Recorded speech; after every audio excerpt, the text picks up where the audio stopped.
Ce soir, je vous ai concocté une sélection d'histoires ensorcelantes, chacune dévoilant des mystères insoupçonnés. Prenez place et laissez-vous envoûter par ces récits captivants, plongeant dans l'obscurité qui enveloppe chaque récit. Il y avait une maison, autrefois magnifique, perchée sur une colline isolée. C'était dans cette demeure que vivait une famille autrefois prospère, les Miller. Mais un jour, quelque chose de sinistre a commencé à se produire.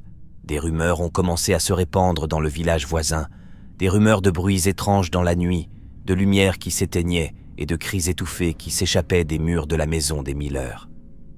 Les villageois se méfiaient de plus en plus de la famille, murmurant que la maison était maudite, que quelque chose de maléfique avait élu domicile dans ses murs. Mais personne n'osait s'aventurer près de la maison, craignant ce qui pourrait les attendre. Un soir, alors que la lune était voilée par les nuages sombres, un groupe d'adolescents intrépides décida de défier le destin et de pénétrer dans la maison des Miller.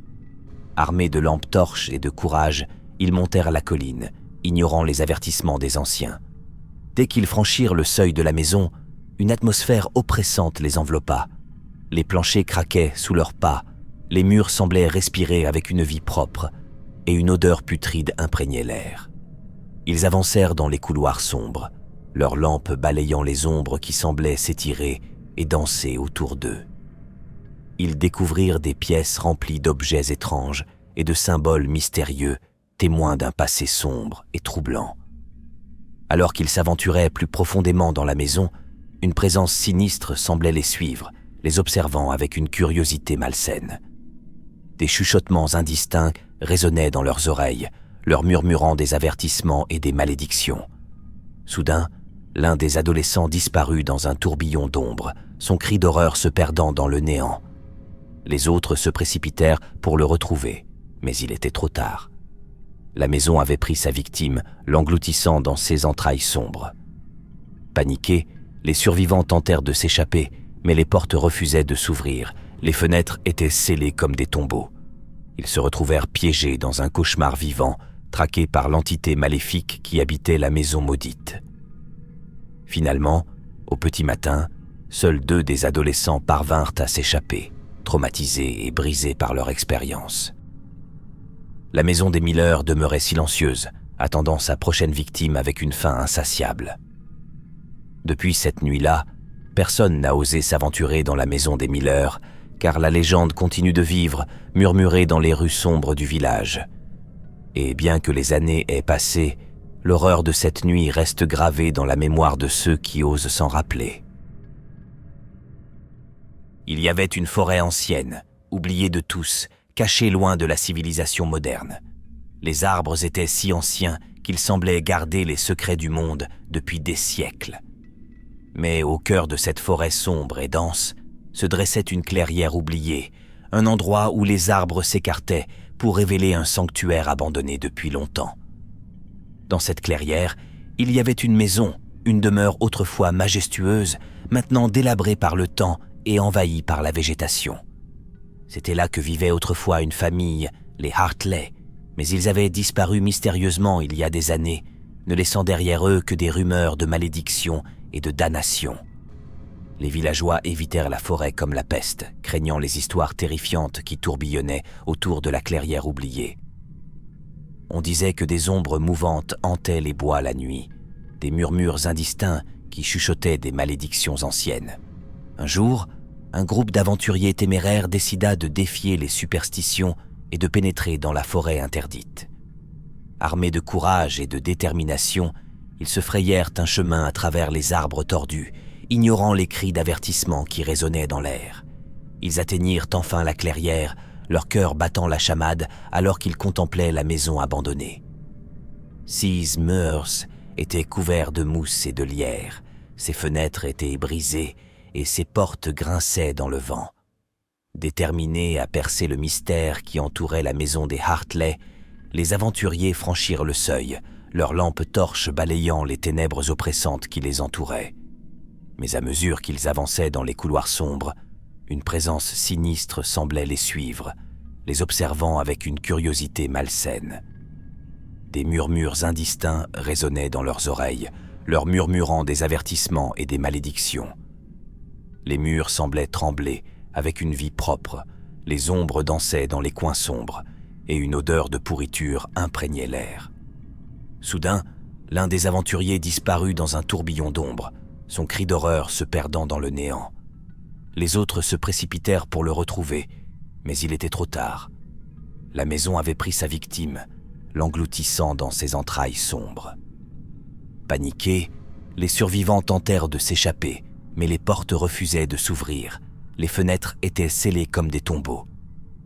Ils se retrouvèrent piégés dans un cauchemar vivant, traqués par les forces obscures qui hantaient la maison maudite. Finalement, au petit matin, seuls 2 des aventuriers parvinrent à s'échapper, traumatisés et brisés par leur expérience. La maison des Hartley demeurait silencieuse, attendant sa prochaine victime avec une faim insatiable. Depuis cette nuit-là, personne n'a osé s'aventurer dans la clairière oubliée, car la légende continue de vivre, murmurée dans les rues sombres du village. Et bien que les années aient passé, l'horreur de cette nuit reste gravée dans la mémoire de ceux qui osent s'en rappeler.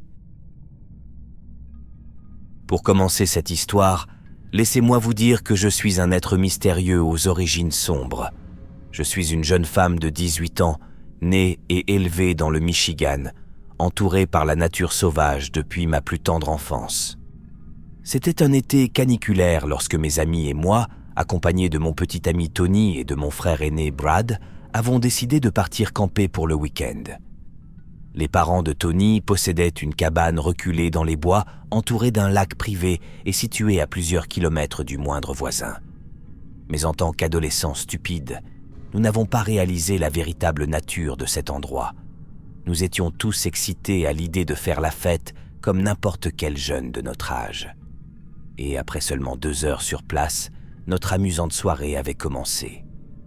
Les amis de Tony avaient apporté des réserves d'alcool et de drogues illicites pour ne pas nous ennuyer pendant notre séjour, car nous n'avions aucun réseau ni moyen de communication avec le monde extérieur. La nuit était tombée, sombre et noire comme l'encre, et un grand feu de camp était notre seule source de lumière. Nous étions 6 personnes au total, moi, Tony, mon frère et 3 autres amis. Nous rions et bavardions joyeusement, sans réaliser que mon frère fixait un point précis dans les bois. Mais nous étions tous trop ivres et défoncés pour le remarquer. Finalement, Tony est le premier à s'en apercevoir.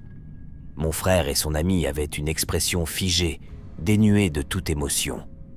Il a demandé à mon frère s'il allait bien, mais Brad n'a pas répondu, s'étant figé comme une statue.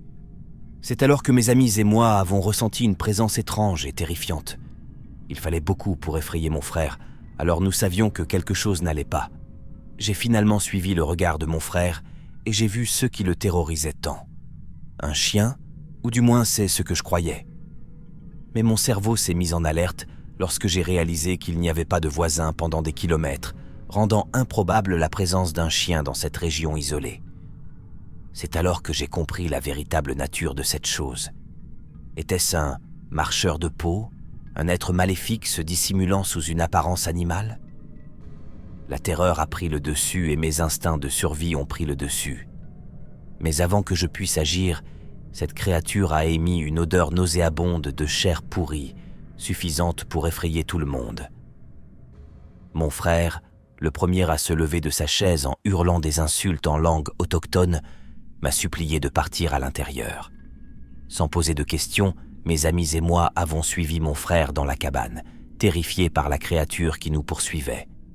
Mon frère a verrouillé la porte et éteint les lumières, puis a saisi une cendre sacrée dans la cuisine et l'a jetée sur toutes les portes et fenêtres, récitant des incantations protectrices. Nous étions tous en larmes, effrayés par cette expérience surnaturelle.